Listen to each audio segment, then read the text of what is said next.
Narito naman ang ating segmentong Balitang Sports na ihahatid sa atin ng ating kasamang si Leo Magpayo. Updates at pinakahuling mga usapin sa mundo ng palakasan.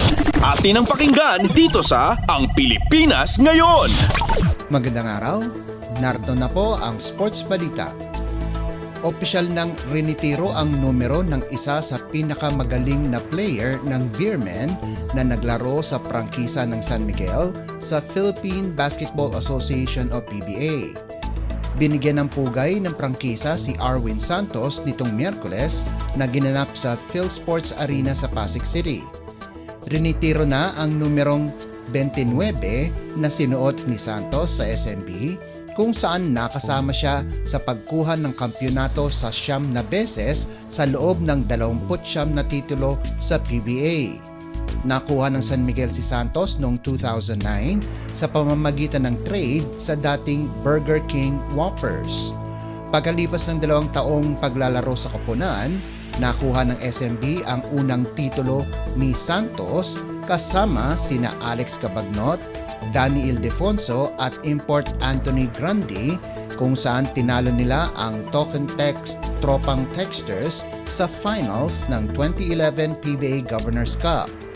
Dinomina ni Santos at Cabagnot ang 2010s kasama sina Junmar Fajardo, Chris Ross at Marshall Lassiter ang PBA kung saan tinaguruan silang Death 5. Nakilala bilang The Spider-Man dahil sa kanyang trademark na kapag nag-dunk ay tinatapak niya ang kanyang paa sa backboard. Nakakuha din ng ilang individual awards si Santos.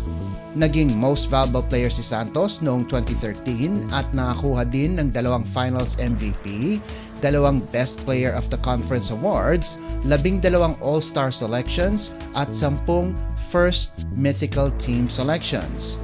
Subalit pagdating ng 2021, siya ay trinade sa Northport Batang Pier para kay Vic Manuel.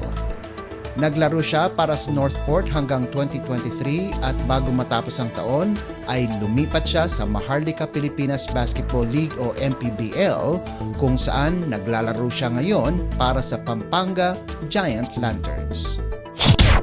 Updates at pinakahuling mga usapin sa mundo ng palakasan. Atin ang pakinggan dito sa Ang Pilipinas Ngayon. Inaasahan ng Philippine Athletics Track and Field Association o PATAFA na madadagdagan ang delegasyon ng Pilipinas sa kanilang hanay at posible pang sa larangan ng track and field ang may pinakamaraming representahe ng bansa. Ayon kay PATAFA President Terry Capistrano, inaasahan nila na sa katapusan ng mga Olympic qualifying tournaments, hindi bababa sa 4 pang atleta sa track and field ang sasamahan ni pole vaulter EJ Obiena sa Paris Games. Ang mga hurdlers na sina John Cabang Tolentino, Eric Cray, Lauren Hoffman at Robin Brown at sprinter Christina Knott ay ilan sa mga posibleng makakapasok sa Olympics. Si Tolentino, na isang purong Pilipino na nakatira sa Espanya, ay nasa number 31 sa posibleng 40 Olympic qualifiers sa men's 110-meter hurdles. Ang 6-time Southeast Asian Games champion at 400-meter hurdles record holder na si Cray naman ay nasa number 3 o number 36 sa 40 atleta na direktang magkwakwalipika sa Paris. Ang mga kasalukuyang Asian champions na sina Brown at Hoffman naman ay nasa ika-36 at 32 pwesto na pasok na rin sa top 40 na makakakuha ng ticket sa Paris Olympics. Si Tokyo Olympian Knott naman ay nananatiling nasa kontensyon para sa Summer Games dahil kasalukuyang nasa number 42 ang kanyang ranking sa women's 200 meters na pasok pa rin sa 48 atletang makakasama sa quadrennial meet.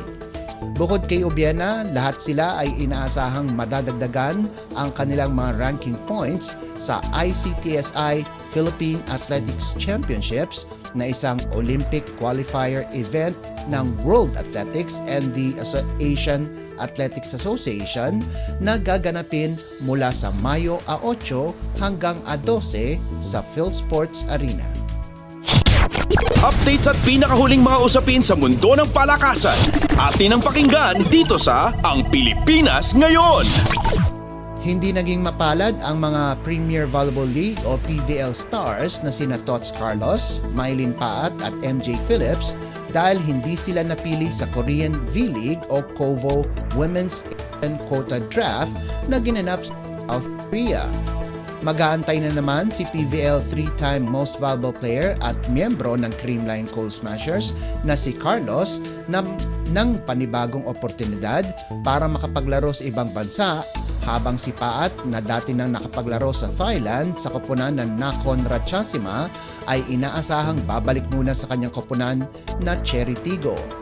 Dahil sa kanilang pagsali sa draft, hindi nakapaglaro sina Carlos at Paat sa kani-kanilang koponan sa PVL All-Filipino Semifinals, kaya't malaki ang kontribusyon nito sa pagkatalo ng dalawang teams.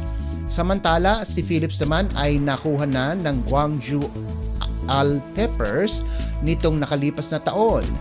Ang middle blocker na si Phillips ay galing na dito sa bansa para tulungan ang Petrogas na makapasok ng semifinals sa PVL.